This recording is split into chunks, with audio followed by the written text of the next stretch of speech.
dan tugasmu adalah menangkapku. Cepat bawa Panji ke keraton. Aku tidak mungkin bertanding dengan Kamandanu. Saya berjanji akan membawa kepala Kamandanu. Aku akan meracuni Gusti Prabu.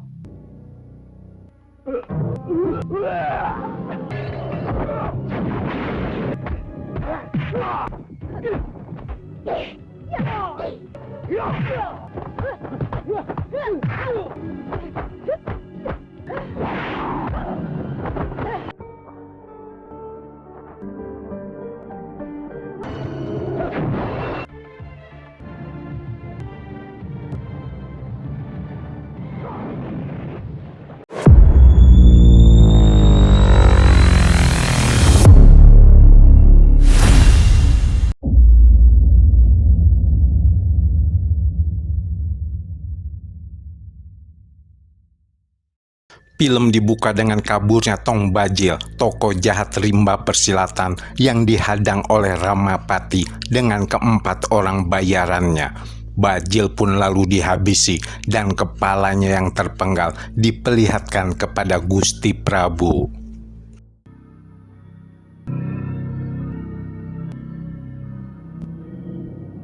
Kakang Bajil melakukan perlawanan. Kami terpaksa membunuhnya, Gusti. Biarlah Kamandanu yang mengusut peristiwa ini. Sementara itu di kediaman Arya Kamandanu, ia nampak sedang memikirkan sesuatu. Sakawuni sang istri lalu menghampirinya. Belakangan ini banyak hal yang tidak wajar di keraton. Sudah banyak korban yang jatuh. Kamandanu merasa ada yang tak beres dengan apa yang terjadi di keraton. Dia tak begitu saja percaya bahwa Tong Bajil bisa kabur dan berakhir tragis. Paman Bajil tidak mungkin melarikan diri. Saat yang sama di halaman Keputren, keempat orang-orang Ramapati menghabisi para pengawal. Mereka lalu memasuki kediaman Kamandanu.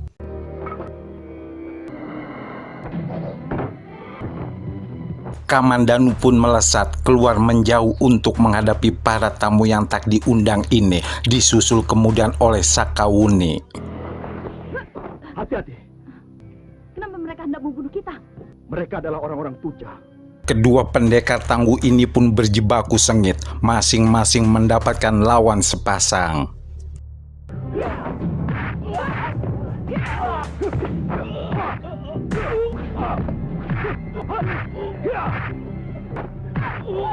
Kamandanu dengan mudah melumpuhkan kedua lawannya. Ia lalu melesat membantu sang istri.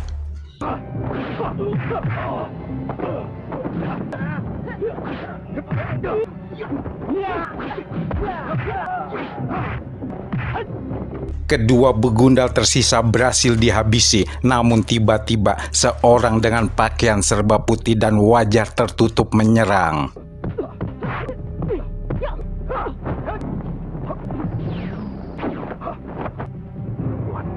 Kamandanu pun mengetahui sang penyerang adalah perempuan yang berilmu tinggi dan sedang hamil tua.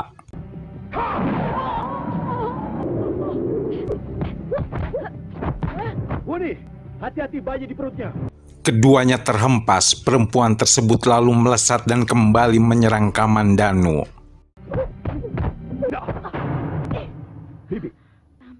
Nyatanya, ia adalah Dewi Sambi yang menuntut balas atas kematian Tong Bajil suaminya, dan dikiranya Kamandanulah yang membunuhnya.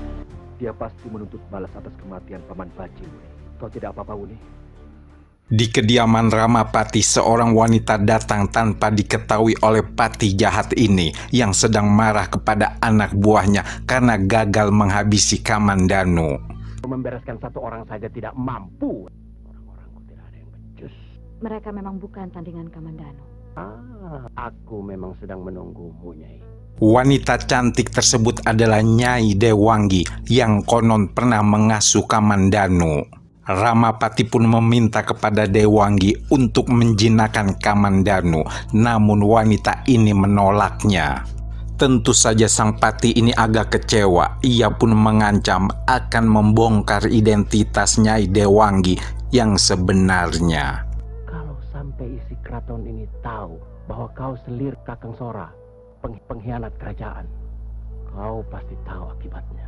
Mendengar ancaman tersebut, Dewanggi tak gentar. Ia malah bersiasat dengan rencana lain agar Ramapati senang. Kau pasti setuju, Ramapati. Aku akan meracuni Gusti Prabu. Aku akan memberimu obat penawarnya. Kau memang cepat mengerti maksudku, Nyai. Sebulan kemudian, Dewi Sambi melahirkan bayinya. Ia sengaja tak menguburkan jasad sang suami yang tergeletak di bawah pohon cendana sambil berjanji akan membawa kepala Kamandanu sebelum menguburkan Tong Bajil. Ini semua gara-gara Kamandanu, Kakak. Nampaknya bayimu amat sehat. Oh, Nyai, terima kasih Nyai telah menolong saya malam itu. Rupanya Nyai Dewanggi lah yang menolongnya tempo hari saat bertarung dengan Kamandanu. Ia kemudian memperalat Dewi Sambi untuk mencuri racun Himalaya milik petapa sakti yang bernama Resi Wisambudi. Imbalannya, Dewanggi akan membantunya untuk menghadapi Arya Kamandanu. Sebelum menguburkannya, saya berjanji akan membawa kepala Kamandanu. Aku bisa membantumu. Kau kenal dengan Resi Wisambudi. Bagus. Lebih mudah kau menyuri bubuk racun Himalayanya. Dewanggi dengan cepat lalu melesat dan mengambil bayi di pelukan Sambi.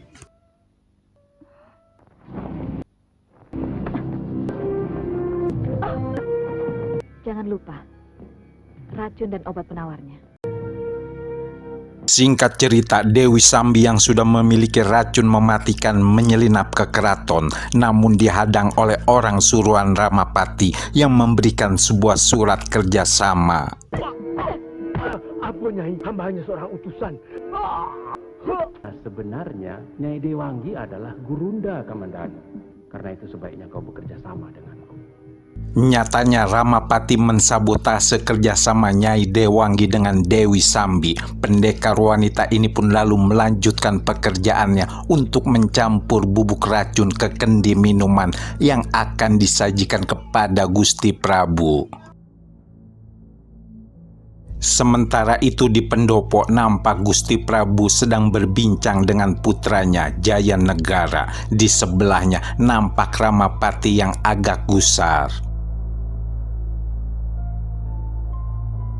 Minuman pun lalu diberikan kepada Gusti Prabu. Jantung Ramapati berdegup kencang.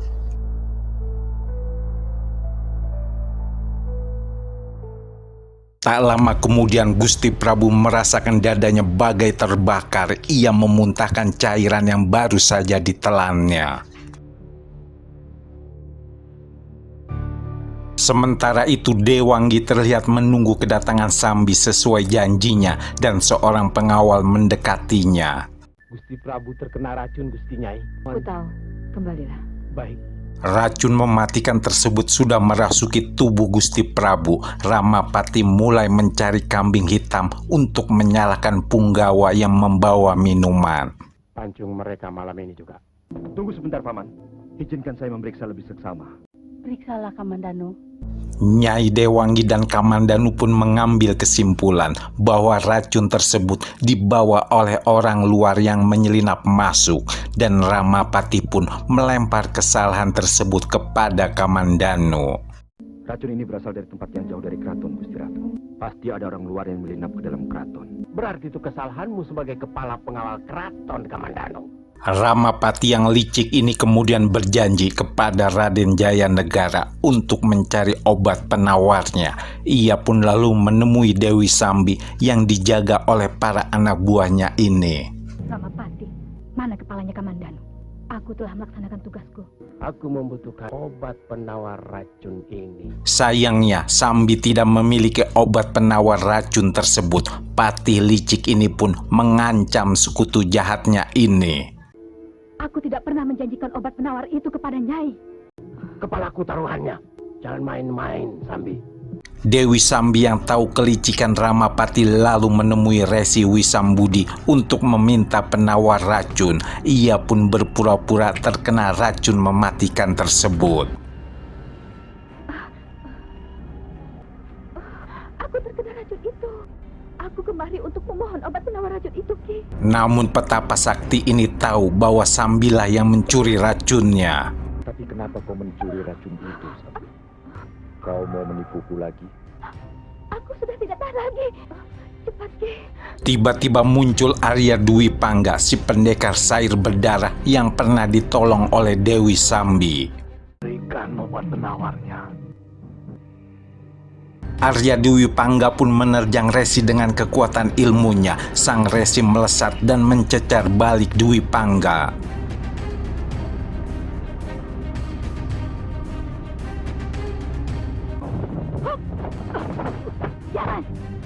Dewi Sambi berusaha menghentikan pertarungan, namun pendekar yang penuh amarah ini tak menggubrisnya. Sang petapa sakti pun menghilang pergi. Kalian berdua manusia penuh darah. Sambi kemudian mencari obat penawar di reruntuhan pondok Resi Wisambudi, namun ia tak menemukannya. Aku harus pergi. Aku masih butuh bantuanmu. Nampaknya kali ini Dwi Pangga enggan menolong Dewi Sambi. Pendekar wanita yang juga licik ini mencoba merayu dengan keseksian tubuhnya.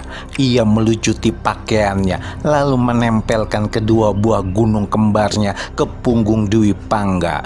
Pendekar ini tetap tak bergeming, dingin penuh kebencian.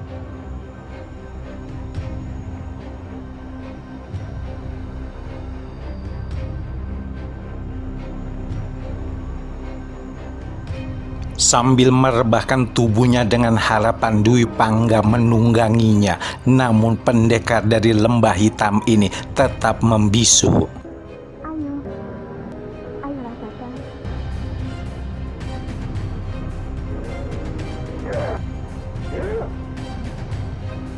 Sementara itu Arya Kamandanu berniat menemui Dewi Tunjung Biru, ibu mertuanya di Bukit Penampihan untuk mendapatkan obat penawar. Belum ada tabib yang bisa menyembuhkan Gusti Prabu. Barangkali Ibu Tunjung Biru punya obat penawar racun itu. Hanya malam ini juga kita harus ke Bukit Penampihan.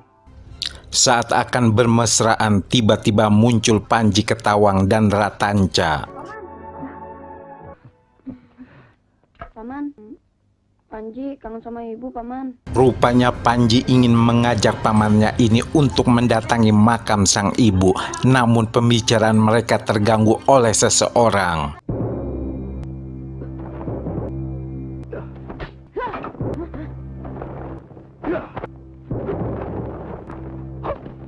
Kamandanu pun melesat untuk mengejarnya. Ia berlari melewati gazebo di mana Ramapati sedang bingung untuk mengatur siasat liciknya itu. Maaf Paman, ada orang yang menginap kemari. Dari tadi aku di sini dan tak seorang pun yang melintas. Kau sudah mencurigaiku menyembunyikan seseorang.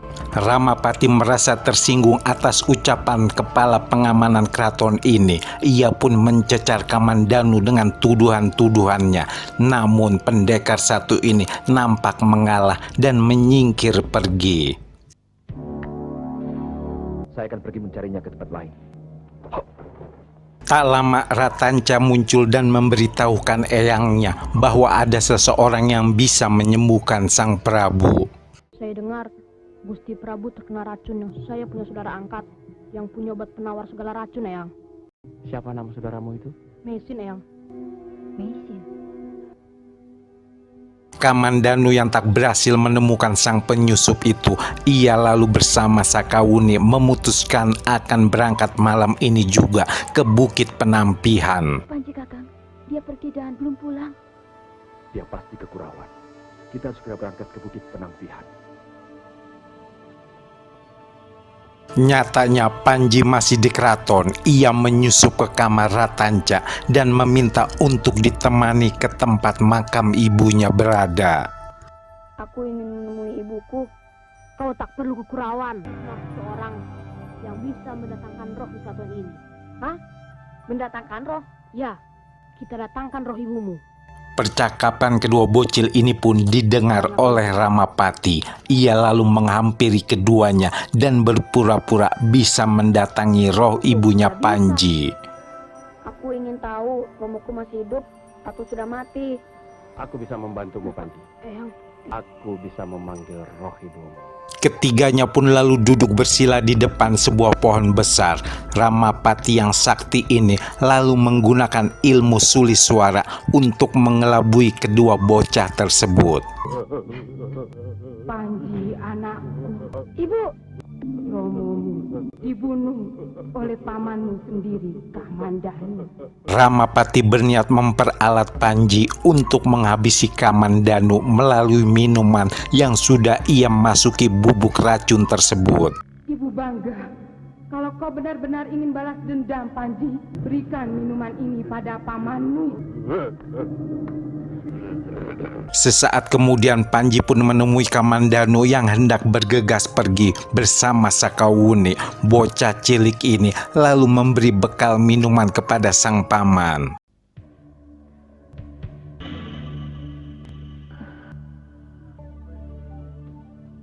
Keesokannya Ratanca juga pamit kepada Ramapati untuk menemui Mesin, dan Ramapati juga menugaskan orang-orangnya untuk menyerang Dewi Tunjung Biru yang akan ditemui oleh Kamandanu. Kirim Panjenengan kaki angin ke sana. Sementara itu Kamandanu dan Sakawuni sudah hampir tiba di Bukit Penampihan. Merasa haus, sang pendekar ini pun lalu meminum bekal dari keponakannya itu.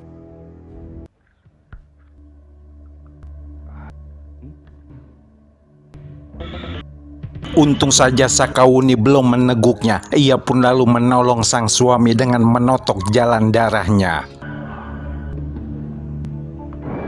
Di tempat lain, Dewi Tunjung Biru kedatangan para pendekar hitam suruhan Ramapati. Dengan nada lembut, ia menanyakan maksud kedatangan mereka. Namun salah satu wanita langsung menyerangnya. Aku tidak pernah berurusan dengan kalian.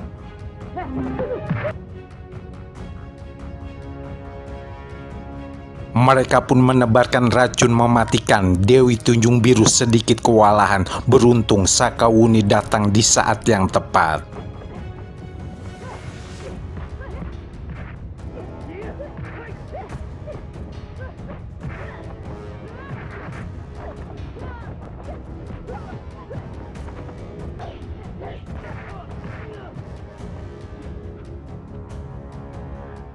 Di sebuah tempat pinggiran hutan, terlihat Mesin berjalan mendekati pondoknya. Tak lama datang Ratanca, disusul Dewi Sambi yang melesat dan langsung menyerang Mesin. Serahkan obat penawar racun itu, Mesin. Aku bukan Mesin. Akan kubuktikan kau Mesin. Dewi Sambi kembali menyerangnya dengan cepat. Mesin dengan kelincahannya menghindari serangan-serangan tersebut. Mesin yang kini berganti nama menjadi Nyai Paricara benar-benar tidak tahu obat penawar apa yang diinginkan tamunya ini. Sambi yang nampak kesal kembali menerjangnya.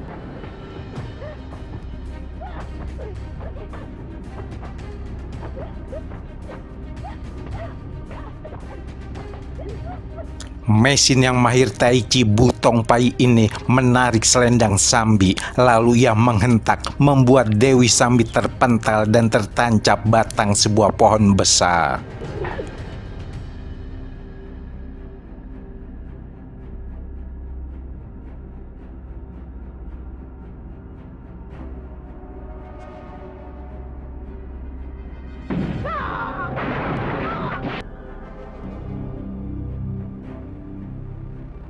Kembali di Bukit Penambihan, Dewi Tunjung Biru berusaha mengobati racun mematikan di tubuh Kamandanu untuk pulih seperti sedia kala. Sang ibu mertua pun kemudian memberikan sebuah kitab ajian sakti kepada Kamandanu. Cobalah kau pelajari ilmu Satsewu Penampihan. Pendekar kesatria ini pun dengan mudah mempelajari dan mendalami ilmu serat sewu penampihan guna menyerap racun di tubuhnya.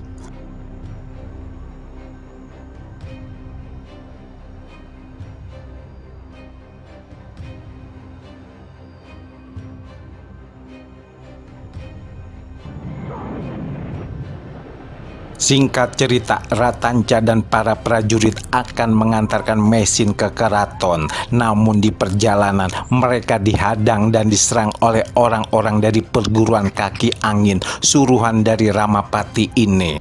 Sebagai murid dari Butong Pai, Mesin tak perlu menggunakan senjata untuk menghadapi para begundal tersebut. Ia nampak lincah berkelit menggunakan jurus-jurus Tai Chi.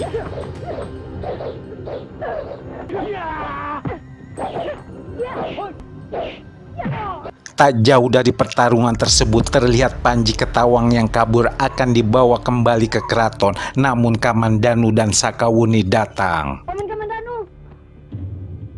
Bibi, Tapi tiba-tiba mereka juga diserang oleh gerombolan yang sama.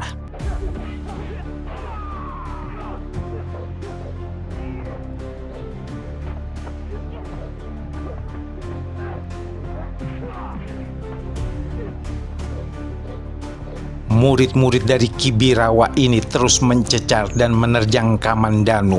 Mereka juga menebarkan bubuk racun mematikan.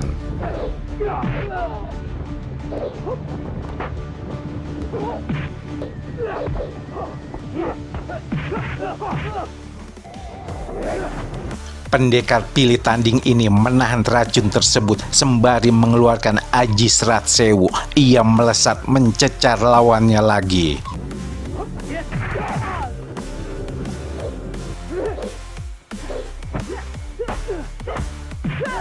Sementara itu, pertarungan Mesin juga masih terlihat sengit. Ia dikeroyok oleh para begundal. Sebuah tendangan mengenainya.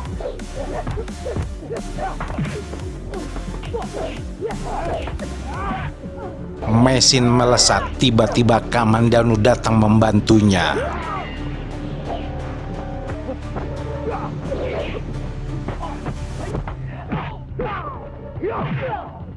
Kembali Kamandanu menghirup racun mematikan. Mesin mencoba menghampirinya untuk membantu. Namun ia sadar pendekar berjiwa satria ini juga cukup tangguh.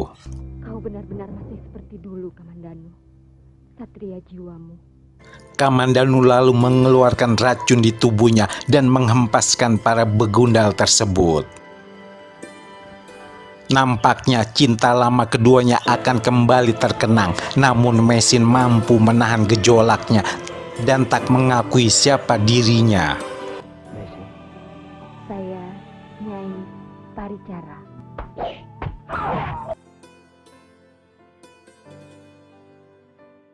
Kembali ke pertarungan Sakawuni yang juga terus dicecar oleh para murid-murid dari kaki angin ini. Dengan kemahiran olah kanuragannya, pendekar seksi ini pun mampu melumpuhkannya.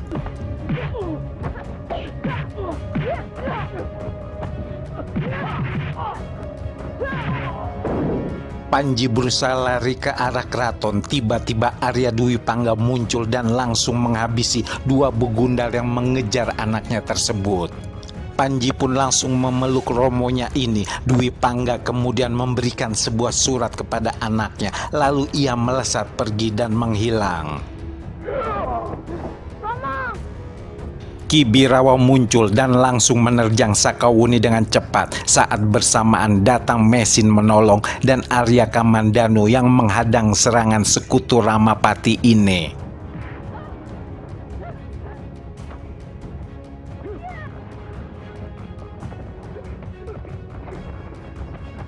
Rupanya kau Kamandanu. Kibirawa lalu menerjang Kamandanu dengan jurus-jurus mematikannya. Sementara itu, Mesin berusaha mengobati luka dalam Sakawuni.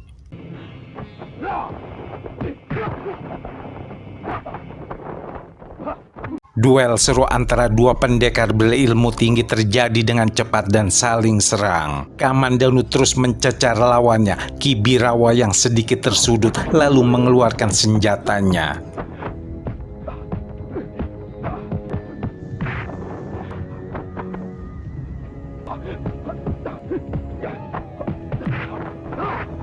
Kamandanu dengan gesit menghindar sembari melakukan serangan balik. Keduanya melesat di udara. Kamandanu meluncur dan mematahkan senjata lawannya ini. Kibirawa tak mau menyerah begitu saja. Ia kembali mengeluarkan senjata lainnya, tali-tali mematikan yang bisa menggores dan mengikat lawannya.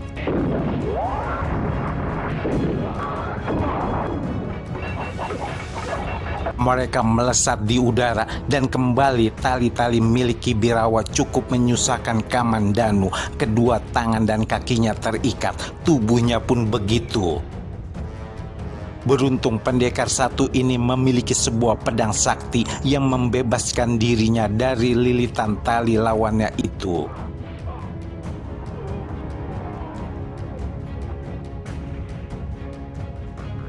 Hantaman Nyai Dewangi mengenai wajahnya, disusul kemunculan Ramapati. Tugasmu adalah menangkapku. Akulah yang meracuni Gusti Prabu Kamandanu. Saya tidak mengerti. Setelah menyerang Kamandanu, wanita mungil ini pun menerjang Ramapati. Namun naas, Nyai Dewangi mengorbankan nyawanya agar anaknya tak diganggu oleh Ramapati yang kini menjadi temenggung di Doho. Kau harus ingat janjimu. Jangan kau ganggu anakku. Kau akan menjadi pahlawan keraton. Tak lama kemudian mesin alias Nyai Paricara datang. Gusti Prabu pun sembuh juga berkat bantuan dari Kamandanu dengan ilmu serat sewunya. Kamandanu juga telah menyembuhkan aku dengan ilmu serat sewu penampihannya. Kamandanu, tunggu kau dirabut cara aku, Arya Dipangga. Terima kasih sudah menonton channel ini. Sampai jumpa di film Indo jadul lainnya. Salam jadul, sehat selalu, mantap.